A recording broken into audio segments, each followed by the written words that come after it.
শহীদ রাষ্ট্রপতি সময়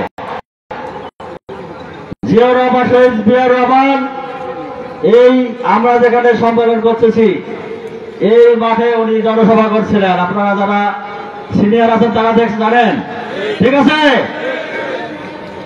সেই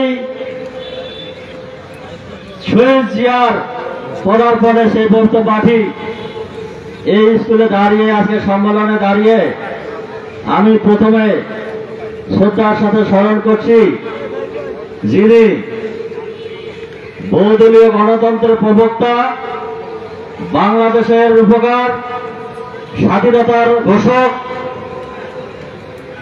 শহীদ রাষ্ট্রপতি জিয়াউর রহমানকে, যিনি আমাদের দলকে প্রতিষ্ঠা করেছেন, মানুষকে দিক নির্দেশনা দিয়েছিলেন।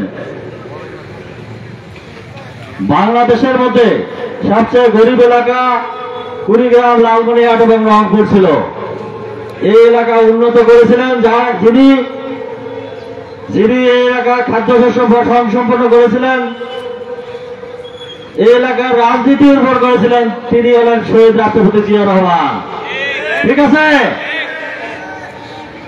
পরবর্তীতে দেশীয় আন্তর্জাতিক চক্রান্তে শহীদ রাষ্ট্রপতি জিয়াউর রহমানকে হত্যার পর যারা ক্ষমতা এসেছিল তারা স্বৈর শাসক মনে করেছিল বাংলাদেশে আর বিএনপি থাকবে না, বাংলাদেশে বিএনপি থাকবে না। কিন্তু আমরা সেদিন বাংলাদেশের ছাত্র সমাজ, যুব সমাজ, ত্যাগী বিএনপি নেতৃবৃন্দ, খাঁটি মুক্তিযোদ্ধারা যারা দেশ সে জন্য স্বাধীনতা সংগ্রাম করেছিলেন, তারা সেদিন বলছিলেন এক জিয়া লোকান্তরে লক্ষ জিয়া ঘরে ঘরে। আজকে সারা বাংলাদেশে কোটি জিয়া ঘরে ঘরে আছে, ঠিক আছে? সেই কোটি জিয়ার অংশ আজকে কাউনিয়ার এই জনগণ, জিয়ার সৈনিকরা, দেশনেত্রী বেগম খালেদা জিয়া 9 বছর আন্দোলন করে সংগ্রাম করে এই দেশকে গণতন্ত্র স্বৈরাচার মুক্ত করে গণতন্ত্র দিয়েছিলেন। 91-তে ভোট করেছিলেন। সেই নেত্রীকে, যিনি গণতন্ত্রের কথা বলেছিলেন, তাকে জেল খাটতে হয়েছে।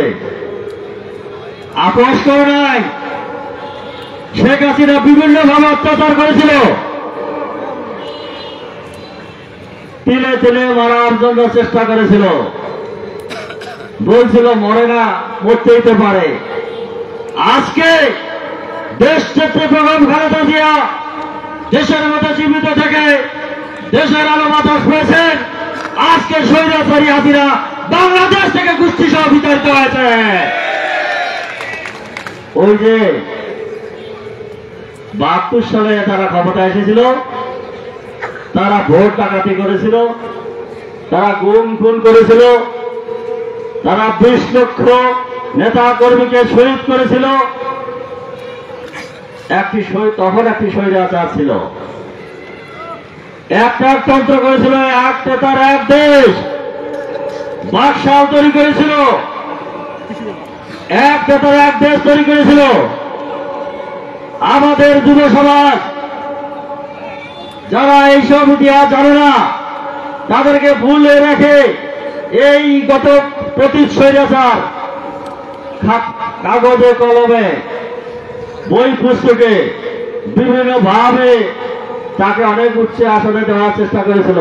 কিন্তু সেদিন বলেছিল এক নেতার এক দেশ, এক রাতে গোষ্ঠী শেষ, ঠিক আছে?